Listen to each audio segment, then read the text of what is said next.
Bonsoir Stéphane Séjourné. Bonsoir.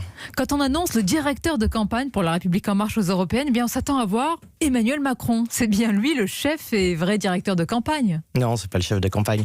C'est par contre avec intérêt qui suit la campagne et puis c'est avec intérêt qu'il regardera le score de notre liste parce que c'est aussi la voix de la France. Il l'a expliqué tout à l'heure d'ailleurs. Il ne fait pas que la suivre, il s'implique dans la campagne des Européennes. Franchement, on commande cette implication, mais ce n'est pas une surprise. Il a toujours été impliqué et présent. Vous le confirmez, le président? Oui, il a été impliqué, présent, même sur les sujets européens, il l'a toujours été.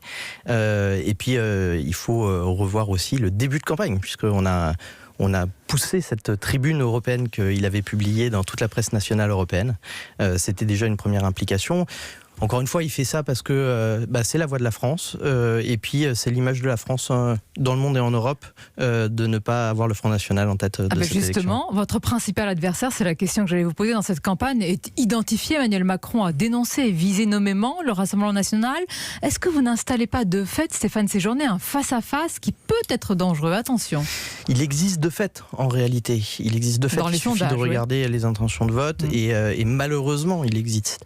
Après, évidemment, il y a un combat à mener sur ce volet-là. On voit partout d'ailleurs dans le monde la recomposition politique se faire entre un bloc qui est tenté par les démocraties illibérales. Ce mot, illibéral. Démocratie illibérale, c'est-à-dire la remise en cause vous du croyez vraiment droit que ça de marche la presse. encore